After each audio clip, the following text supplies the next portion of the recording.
Hi, my name is Greg Palya. I'm with West Roofing Systems, and welcome to another edition of Whiteboard Roofing. Today I'm going to talk about installing spray foam over shingles and why anybody would want to do it.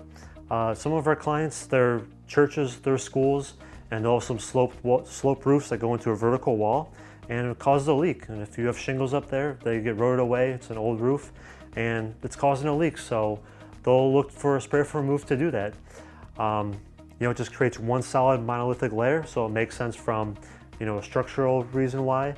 And, if it's not in public view, it's not, some people say spray foam's a little bit of an eyesore. I know I work at a spray foam company, I'm saying that, but if the part you're repairing isn't in public view, then what's the matter? You're gonna get the roof fixed and your leak's gonna be gone away.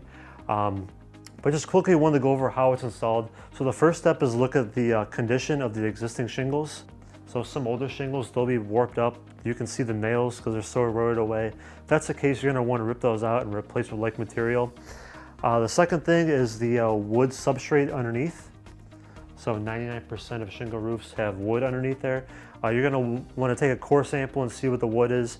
And if it's saturated and bad, then you're gonna have to replace more wood. So that's the second thing we do. And the third thing we do is clean the shingles, with air. Or if there's vegetation up there, do a power wash and get it off there. Just get the shingles clean so that when the spray foam goes over, it's in a good condition and it adheres correctly. And the fourth thing you do is spray and coat. So do the spray foam over top and coating over top of that to protect it from the UV rays. But I know a lot of questions have been coming in about spray foam and shingles. It's totally possible to do it, and the reason why is because it's one of the best monolithic reasons to stop your roof leak. So if you have any other questions, please go to the description. There's a full blog post with more details in it. And hope you learned something new today. And thank you so much. Have a good day.